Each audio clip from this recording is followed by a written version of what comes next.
Šola je močno povezana s krajem, so poudarili vsi, ki so na prireditvi v nabito polnem Štrekljevskem gasilskem domu skupaj s sedanjimi in nekdanjimi učenci in učitelji brskali po skrivnostni skrinji spominov.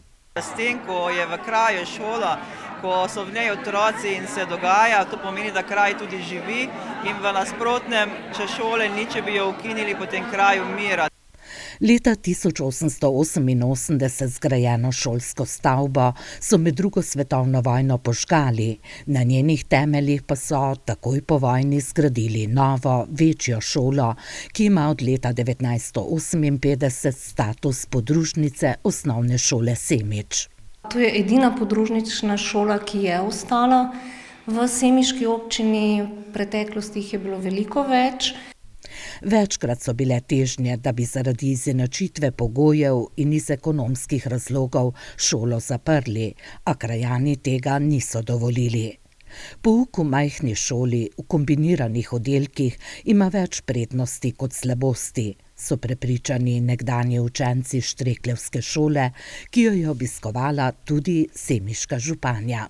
Ravno tukaj so tisti pogoji, ko lahko vsak učitelj izbrska tisto najboljše in se tudi posveti posameznemu učencu. In tudi današnji učenci si ne želijo v šolo v Semič. Malo učencev je ne krišijo tako kot v Semiču, pa lepše je.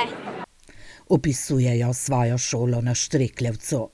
V njej so včeraj odprli tudi spominsko učilnico, v kateri pa zaradi požiga šole ni spominov na njen začetek.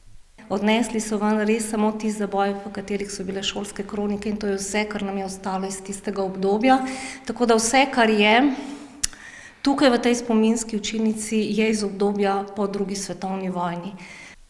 Pravi ravnateljica, vesela, ker število otrok v Štrekljevski podružnični šoli znova narašča.